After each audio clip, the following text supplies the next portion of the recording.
3 years after the betrayal that nearly destroyed her, the moment of reckoning finally arrived. My younger sister studied me from head to toe, a sharp, mocking smile curling her mouth, then asked, "Still alone?" Hilarious, my former husband didn't bother hiding his contempt as he added, "Hey, plain one, still looking the same." They walked into my parents' house as if they were triumphant royalty, ready to grind me down once more. My pulse pounded hard against my chest, yet before I could form a single reply, my father rose slowly from the head of the dining table. The room went completely still. He cleared his throat, locked eyes with both of them, and said, "Perfect timing. I have something extremely important to share with you." Instantly, their smug expressions vanished and their faces turned ashen. They had no idea the snare had already closed. "My name is Sophia Reynolds. I am 34, and for 3 full years I existed under the weight of a betrayal so complete it nearly erased who I was. 3 years earlier, my entire world fractured into jagged pieces. I returned home early from a work trip, carrying takeout for what I believed would be a quiet Friday evening with my husband, David. Instead, I discovered him in our master bedroom with my younger sister, Claire. There were no tears from them, no panicked excuses, only cold, deliberate indifference.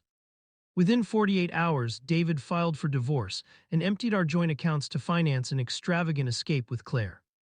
They didn't merely break my heart, they took open pleasure in disappearing together, broadcasting their tropical holidays online for every relative to witness. Claire sent me a final message just before she blocked me. "Some women simply know how to hold a man, Sophia. Don't take it personally. I was left with an empty house, a shattered spirit, and a mountain of legal fees. Everyone expected me to collapse." For months, I barely spoke, withdrawing into the quiet safety of my parents' home. Yet while the world believed I was silently licking my wounds, my father and I were quietly constructing something entirely different. I spent those 3 years rebuilding my life from the ruins, stone by stone, waiting for the day the haze would finally lift. The call came on a sharp Tuesday afternoon. My mother's voice sounded uncertain over the speaker, carrying a burden she clearly hated to place on me. "Sophia, sweetheart, Claire telephoned your father," she said gently. "She and David are back in town. They want to join us for Sunday dinner." She claimed it was time to offer an olive branch and reconnect with the family. An olive branch. The sheer nerve of it chilled my blood. After 3 years of total silence, after stealing my husband and laughing in my face, she wanted to stroll back into our lives as though she had simply been away on an extended holiday. My first reaction was absolute refusal. I told my father I would pack a bag and spend the weekend in a hotel. I had no wish to sit across a table and pretend 3 years of agony could be erased over roast and wine. But my father rested a steady hand on my shoulder, his gaze holding a sharp, knowing calm that instantly quieted my fear. "No, Sophia," he said, his voice low yet firm as iron. "You stay right here. You've kept your strength hidden long enough, dear. It's time they see exactly who you have become." So I remained. When Sunday evening arrived, I stood by the living room window and watched a sleek, late-model luxury sedan ease into the driveway, announcing that the storm had finally reached us. The front door opened and Claire and David entered, radiating an almost unbearable arrogance.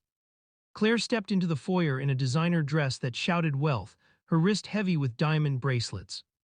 David followed close behind, hands in the pockets of his tailored trousers, glancing around as though the house already belonged to him. They showed no remorse. They looked like conquerors returning to survey their domain.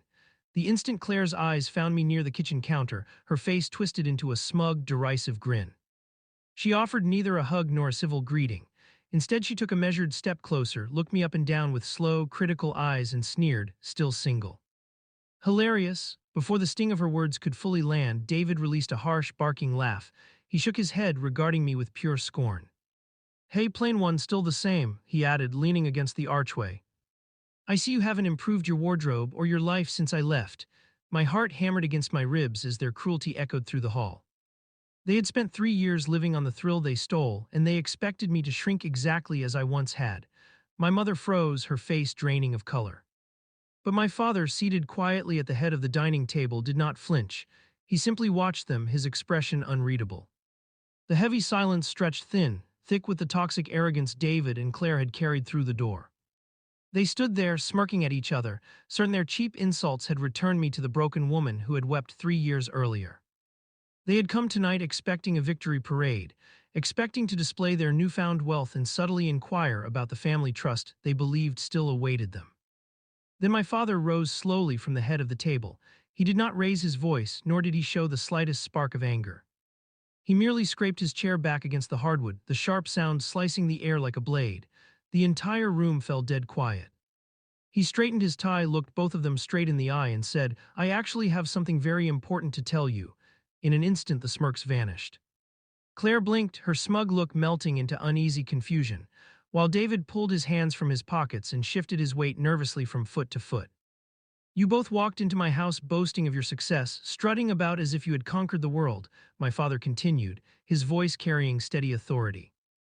"You believe you stand at the summit, looking down on Sophia, yet you have made a fatal error. You assumed that while you were away playing house on stolen funds, time stood still here. You assumed the family business and everything tied to it was still waiting for your return." My father paused, reaching into his jacket pocket, his eyes never leaving David's rapidly paling face. He drew out a thick manila folder and laid it flat on the dining table. The heavy thud of the papers echoed through the quiet room. "3 years ago, when the two of you chose to destroy this family for your own selfish wants, you believed you left Sophia with nothing," my father said, his voice dropping to a low, powerful register. "You thought she was weak. You thought she would spend her life wallowing in the dust you left behind. But while you were busy discarding your integrity, Sophia was working." David's brows drew together in a tight scowl. "What are you talking about?" "She was sitting here feeling sorry for herself." "No, David," my father countered sharply. "She was saving this family's future. 2 years ago, I formally stepped down from the family company. I did not hand the reins to a board, and I certainly did not leave a single share for you, Claire." Claire's jaw dropped, her diamond-laden wrist freezing midair. "Dad, what do you mean?" "I mean that Sophia is the sole CEO and majority owner of Reynolds Holdings," my father declared, tapping the documents on the table. "Every asset, every commercial property, and every patent this family built over 30 years was legally transferred into her name. She is not living on my charity. She runs the entire empire. And this house, the deed was placed in Sophia's name 6 months ago. You are standing in her living room, eating at her table." Claire gasped, clutching her designer handbag tightly against her chest as if it could shield her from the sudden shift in reality. David's face drained of every last trace of color. The arrogant man who had entered the foyer treating me like an eyesore was now staring at the woman who held complete financial control over everything his greedy eyes had ever desired. My father looked at them both with cold finality. "You did not return to offer an olive branch. You returned to leech off what you believed was coming to you. But as of this exact moment, you are officially excluded from the family trust entirely." The silence that followed was crushing.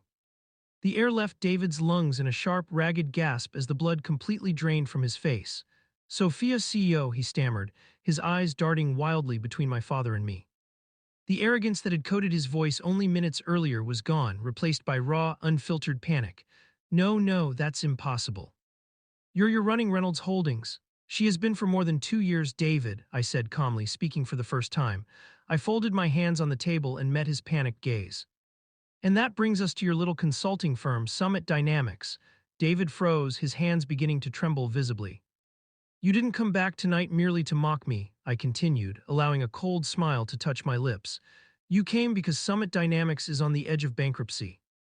You've been desperately searching for a primary investor to secure your $5 million credit line, haven't you? You thought you were going to pitch my father tonight." Claire whipped her head toward David, horror spreading across her face. "David, what is she talking about? You said the business was thriving." "Shut up, Claire," David snapped, dropping every pretense. He took a frantic step toward the table, gripping the back of a dining chair as though he might collapse. "Sophia, please. The board of the investment firm told me the funding was approved by the parent holdings group. They said the final signature was due this week." "The parent holdings group is a subsidiary of Reynolds Holdings," I interrupted softly. "The contract is sitting on my desk right now. I was scheduled to sign it Monday morning." David sank into the chair, burying his face in his shaking hands. "Sophia, please. If you don't approve that funding, my creditors will liquidate everything I own by the end of the month. We'll lose the house, the cars, everything. Please, I'm begging you." "We're family, family," I echoed, my voice hard as flint. "You ceased being family the moment you walked out that door 3 years ago." I rose from the table and looked down at the two people who had spent 3 years believing they had destroyed me. David sat crumpled in the chair, a broken man drowning in the consequences of his own greed, while Claire sobbed uncontrollably, realizing her life of luxury was vanishing before her eyes. You asked me earlier if I was still single, Claire, I said, my voice clear and steady through the quiet room. The answer is yes, but unlike you, I am independent, secure, and answerable to no one.